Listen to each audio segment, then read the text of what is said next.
소설의 기법 가운데 액자 소설이라는 것이 있습니다. 이야기 속에 또 다른 얘기가 들어있는 소설을 액자 소설이라고 합니다.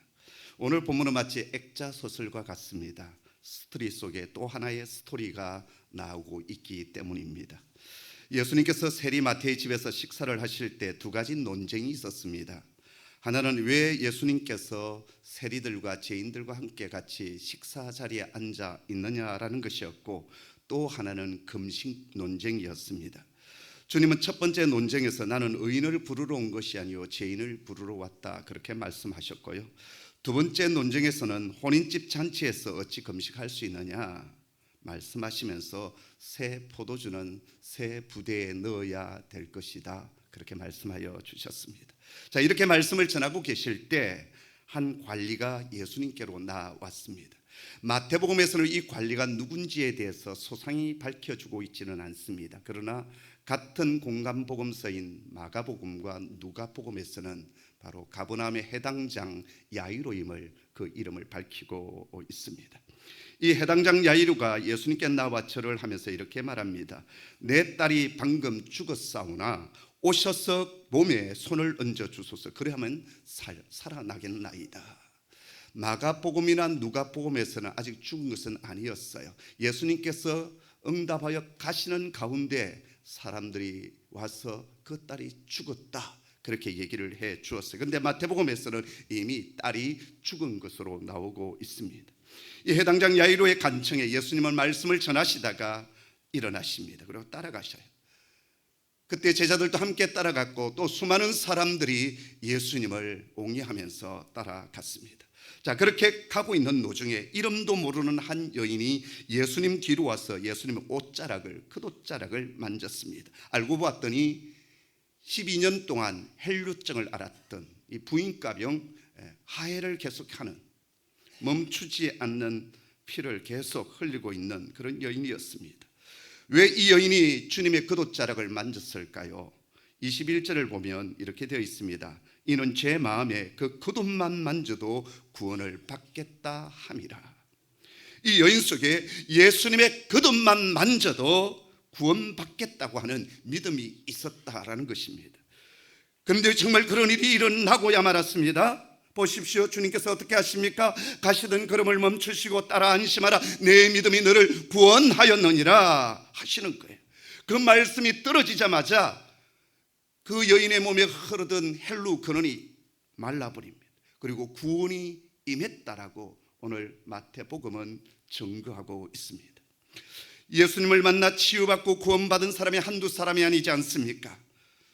그 많은 사람들 중에서도 이 여인이 돋보이게 되는 것은 그가 몸의 질병을 치유받기 위해서 취했던 특별한 행동이고, 또 그와 함께 이 여인이 당한 기가 막힌 처지 이유 때문이었습니다.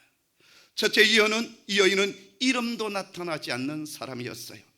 오늘 우리 여성들에게는 상당히 죄송스러운 말씀이지만 그 당시 인구 조사를 하더라도 여성은 끼워주지를 아니했습니다. 아이들도 개수에 안 끼워줬어요. 왜 그랬을까요? 그 당시 군대에 나갈 장정만 남자가 누구냐, 이게 중요했거든요. 자, 이러한 문화권에 살았던 여인인데다가 여기 보면 이름도 없고 그가 어떤 사람인지에 대해서 전혀 나타나 있지 않습니다. 그저 이름 없는 한 여인으로 밝혀져 있을 뿐입니다. 한낱 여자의 건강이라 여자의 생명점은 대수롭지 않게 여기던 때에 주님께서 그를 구원해 주셨습니다. 둘째, 이 여인의 절망은 12해 동안 불치병을 앓았다라는 것입니다. 여러분, 성경에서 12는 이스라엘 백성들에게 모든 것들이 꽉 찼다는 의미, 상징적인 숫자입니다. 12지파, 12제자, 12문, 12돌, 이런 것들이 다 그런 상징이에요. 꽉 찼다라는 거예요. 12해 동안 병을 앓았다고 하는 것은 그 병이 꽉 찼다는 거예요. 이제는 절망적인 상태, 완전히 위기 상태에 놓이게 되었다라는 거예요. 여러분, 아무리 재산이 많으면 뭐합니까? 건강 잃으면 소용이 없는 거죠. 마가복음 본문에 보면 많은 것을 허비했다라고 얘기해요.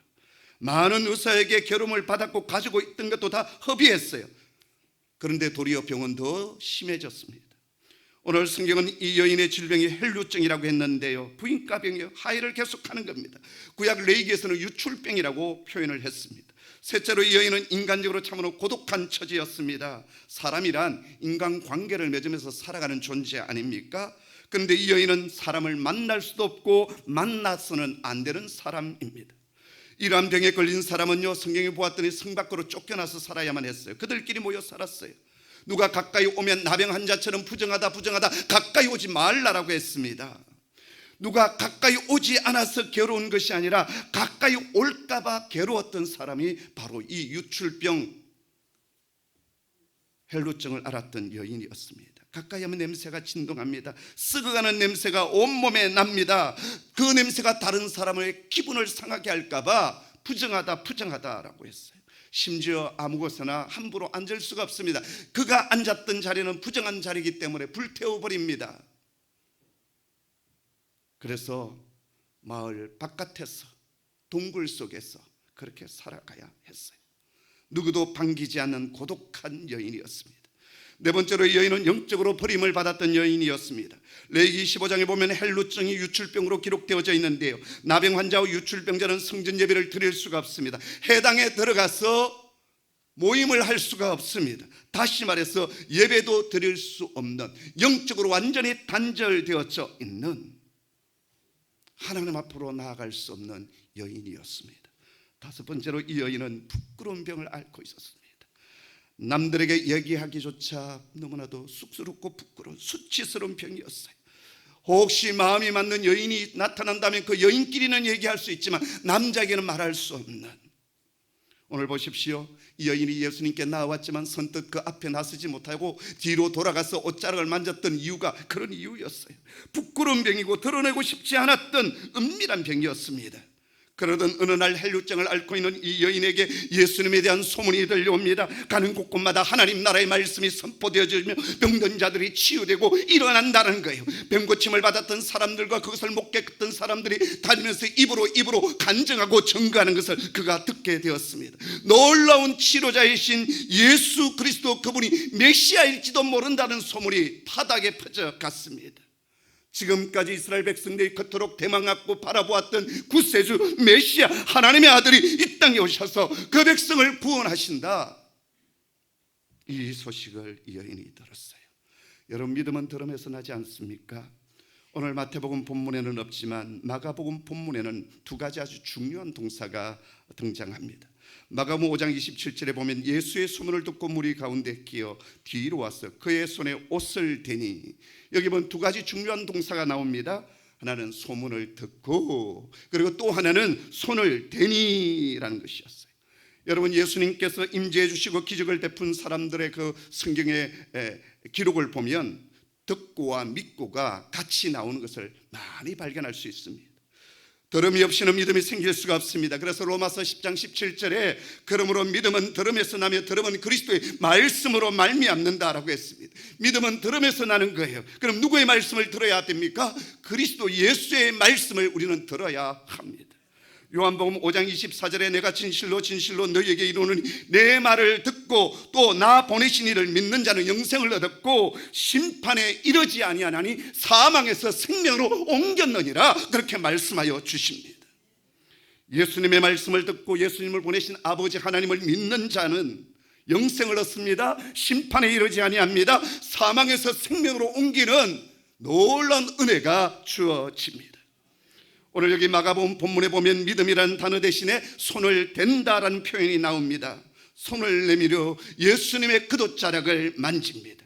어떻게 보면 미신적인 것 같습니다. 그러나 그 행동에는 믿음이 담겨져 있었습니다. 내가 주님의 옷에 손을 만져도 내가 나음을 입으리라, 강한 확신이 있었습니다.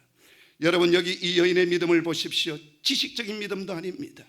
그가 성경 공부를 많이 했고 삼위일체 하나님에 대한 교리를 알았고 십계명을 지키고 뭐 그런 것 없어요. 그러나 이 여인의 행동에는 가장 소박한 믿음, 겸손한 믿음, 적극적인 믿음이 있습니다. 오늘 우리는 이 믿음을 가져야 하겠습니다. 자, 그렇다면 그 믿음은 구체적으로 어떤 믿음일까요? 첫째, 이 여인은 예수님의 소문을 듣고 예수님께 나왔던 사람이었습니다. 듣고 흘러버릴 수 있지 않습니까? 한 귀로 듣고 한 귀로 흘릴 수 있지 않겠습니까? 그런데 이 여인은 들었어요. 그리고 믿음을 가지고 예수님께로 나왔다라는 것입니다. 이게 중요합니다. 다른 때 같았으면 이렇게 많은 사람들이 운집한 곳에는 절대 나타나지 않았을 것입니다. 그러나 예수님의 소문을 듣고 그 속에 믿음이 생겼고 12년 동안 많은 의사를 찾아다녔지만 아무 소용이 없었고 약도 다 써보았지만 헛사였습니다. 어떻게 보면 자포자기할 수 있습니다. 그러나 다 실패했지만 예수님의 소문을 듣고 소망을 예수님께 두고 나아옵니다. 이게 대단한 믿음입니다. 둘째, 이 여인의 믿음은 겸손한 믿음이었습니다. 오늘 이 여인은 예수님의 소문을 듣고 달려옵니다. 그러나 감히 앞에 나가서 자신의 사정을 아뢰을 수 있는 용기가 없었습니다. 내 병을 고쳐주세요 할 수가 없어요. 겨우 예수님의 뒷전에 가서 예수님의 옷자락을 붙잡습니다. 겸손한 모습이죠. 마지막으로 이 여인의 믿음은 필사적인 믿음입니다. 마가복음 5장 24절을 보면은요, 이에 그와 함께 가실새 큰 무리가 따라가며 에워싸 밀더라라고 했습니다. 지금 많은 사람들이 예수님을 따라가며 밀치고 있습니다. 만지고 있습니다. 이러한 틈바구니 속으로 이 여인은 뛰어들어옵니다. 그리고 오늘 본문 20절에 보면 12해 동안이나 헬루증으로 앓은 여자가 예수에 들어와서 그 구둣가를 만지니라고 했어요. 12해 동안 헬루증을 앓았던 이 여인이 예수님 뒤쪽으로 와서 그 구둣가를 만졌다라고 했어요. 여기 만졌다라고 하는 헬라어 단어를 보았더니 하토라고 하는 단어를 쓰고 있는데요, 그냥 슬쩍 만지고 터치하는 것이 아니라 붙잡았다, 그런 뜻을 가지고 있습니다. 그냥 스쳐가는 터치가 아니었어요. 옷자락을 잡아 당긴 것입니다. 더 정확한 표현을 빌린다면 자신의 마음을 예수님께 삐끌어낸다는 그런 심정으로, 간절한 마음으로 붙잡았다는 거예요. 생각과 뜻을 정하고 두고 마음을 두고 믿음으로 만진 것이었어요. 그 순간에 놀라운 일이 일어났습니다.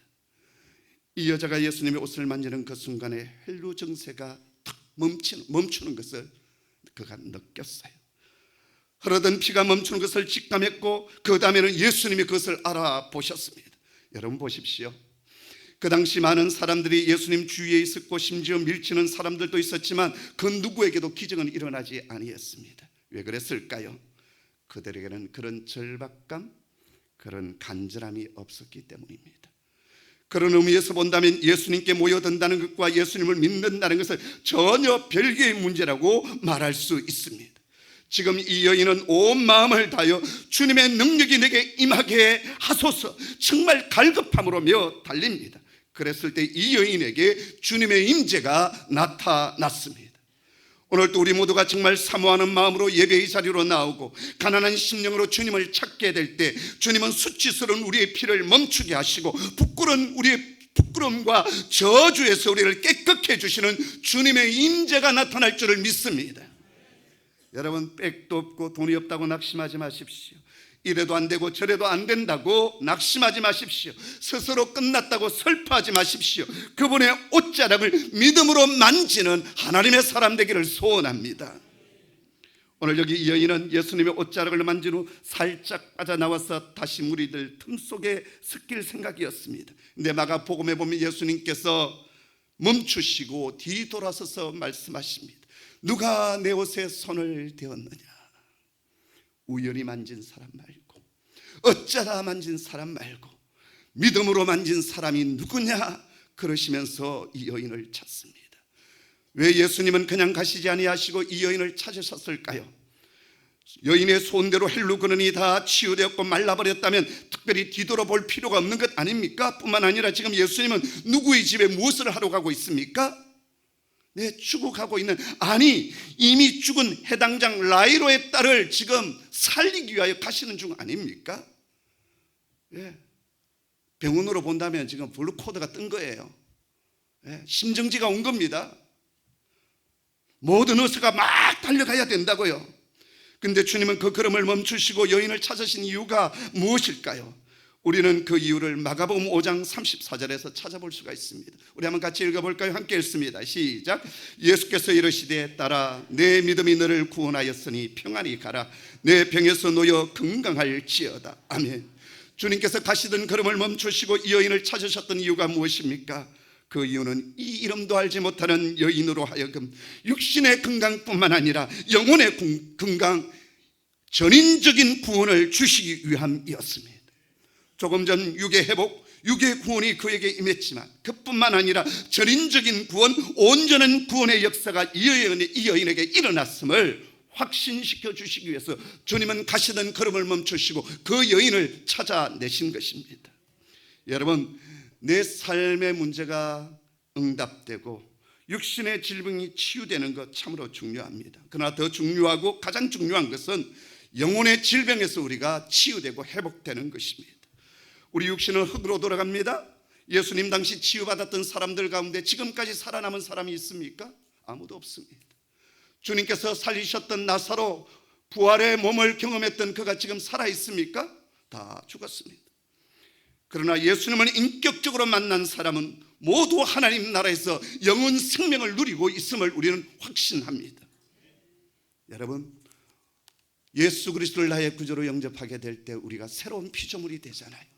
사단에게 빼앗겼던 우리의 영혼이 이제는 하나님의 자녀가 되는, 그래서 이제는 하나님의 아들과 딸이 되어지고 하나님의 나라를 우리가 상속받게 되는 것 아니겠습니까? 그래서 여러분, 우리의 육신적인 것, 눈에 보이는 것 회복되는 것 참 중요하지만 더 중요한 것은 우리의 속사람, 거듭남의 변화가 우리 안에 일어나야 되는 겁니다. 할렐루야. 오늘 여기 12년 동안 무섭고 부끄러운 질병을 알아오며 사람들로부터 소외당하여 처절한 절망 가운데 있었던 이 한 여인을 삶을 완전히 바꾸어 주시는 그 주님의 사랑을 여러분 주목해 보시기를 바랍니다. 주님은 그 수많은 무리들 속에서도 이름도 모르는 한 여인의 열망과 믿음을 보셨습니다. 그의 형편과 처지를 보셨어요. 아셨어요. 그 주님께서 오늘 또 수많은 군중 속에 있는 저와 여러분 한 사람 한 사람을 기억하시고 찾아오십니다. 아무도 내 아픔을 알아주지 않는다 할지라도 주님은 나의 아픔을 아시고 나의 외로움을 아시고 내 문제를 해결해 가시기를 기뻐하십니다. 이번 코스타 집회에서요, 이 코스타 집회는 오신 강사님들을 완전히 쪽쪽 빨아먹읍니다. 어떻게 빨아먹었느냐? 자, 주어진 말씀의 시간 잘 전해야 되고요. 밥을 먹을 때 그냥 먹으면 안 되고 각 조별 모임을 하는데 그 족끼리 다니면서 이제 밥을 먹어요. 그러면 오신 강사 목사님이 그 조원들과 돌아가면서 이렇게 같이 식사를 하는 거예요. 가서 이제 밥을 퍼가지고 딱 앉았는데 애들이 질문을 하잖아요. 그럼 저는 어떻게 해야 되죠? 대답을 해야 되죠. 지는 질문하고 나는 계속 얘기하고, 지는 먹고 있고, 그럼 그 질문 끝나면 가만히 있으면 다른 애가 또 질문해요. 그러니까는 저는 밥을 못 먹는 거예요. 그래서 두 번째 날 저녁에는 제가 어떻게 한 줄 아십니까? 밥을 아예 안 가져갔어요. 그냥 컵에다가 물 하나 따라가지고 얘기해라 그랬습니다. 자, 그것뿐만 아니라 또 무슨 시간이 있냐면 청년들이 자기가 상담하고 싶으신 강사 목사님, 강사님들에게 상담을 요청을 해요. 그리고 이렇게 이제 매칭을 해 주는데요. 저는 여러 가지 몸도 피곤해서 제가 일부러 상담을 하지 않겠다고 했어요. 그럼에도 불구하고 3명의 청년들이 제게 이제 상담을 요청해서 제가 상담에 응했어요. 각각 1시간씩 이렇게 되어져 있는데, 그러니까 쉬는 시간에도 쉬지를 못하는 거예요. 전체 집회 시간에 다 다른 강사님들 말씀 전할 때 다 참석하고 같이 찬양하고 4시간 되면 또 말씀 전하고, 조금 쉬려고 하면 불러가지고 상담해야 되고, 그리고 밥 먹는 시간에도 또 매칭을 시켜서 그렇게 하고, 다 끝난 뒤에 또 강사님들과 그곳에 있는 실행위원 목사님과 함께 또 중보기도 하고, 뭐 이러다 보니까 보통 밤 한 12시, 1시에 이렇게 자게 되는 거예요. 그런데 한 형제가 제게 상담을 요청을 했습니다. 28살이고 그가 4살 때 아빠 엄마가 음악한다고 유학을 왔고 따라왔대요. 근데 이제 미루어 짐작을 해보니까 아마 얼마나 힘들었을까요? 유학생활 음악을 한다. 그러니까 아마 그러한 삶의 환경 속에서 아마 그 아빠도 힘들었던 것 같아요. 그래서 형제가 둘인데 자기가 맞인데 어린 시절 아빠로부터 엄청난 매를 맞으면서 컸대요. 어떤 때는 말 잘 안 듣는다고 두 형제를 그 독일의 숲은 캄캄하거든요. 그 흑림이라고 하는 그 곳에다 두고 가는. 그런데 그 시간은 짧았대요. 한 3, 4분밖에 안 되었대요. 그런데 아빠가 나를 버렸다, 우리를 버렸다. 이 상처가 너무 큰 거예요. 그러면서 이제 어릴 때는 뭐 그냥 그런 줄 알았는데 이제 28살 자매도 만나야 되고 결혼도 해야 되는데 어떤 두려움이 있냐면 아빠와 같은, 나도 아빠와 같은 사람이 되지 않을까? 그런 아빠, 그런 남편이 되지 않을까? 이게 너무 두려운 거예요. 그래서 사람을 만나지 못하는, 이게 너무나도 큰 고민이 된 거죠. 근데 저는 그들에게 제 삶을 얘기를 안 했거든요. 첫 시간 강사들 인사할 때 짧게 인사를 했는데, 그래서 야, 너 왜 나를 이렇게 왜 나에게 상담 신청을 했니? 그랬더니 모르겠대요. 저 목사님을 만나면 뭔가 따뜻함이 내게 주어질 것 같았다라는 거예요. 그래서 그 친구의 얘기를 쭉 들으면서 제가 다른 얘기 할 수가 없었어요. 그 친구의 눈망울을 바라보는데 너무 같이 아파오는 거예요. 그도 울고 저도 울고 한 10분 동안 그냥 울었어요. 계속 눈물 줄줄 흘리면서. 그러면서 제가 한마디 했어요. 아빠를 대신해서 내가 큰아빠로서 너에게 한마디 할게. 미안하다. 용서해 줄 수 있겠니? 너는 아빠로부터 그 음성 하나, 그 말 한마디 듣기를 원하지만 아빠는 아마 하고 싶지만 하기 힘들었던 것 같다. 대신 내가 해줄게. 1시간 동안 그 형제와 함께 상담을 하면서 하나님은 지금 너무나도 두려움에 떨고 있는 그 형제를 보고 계셨다라는 거예요.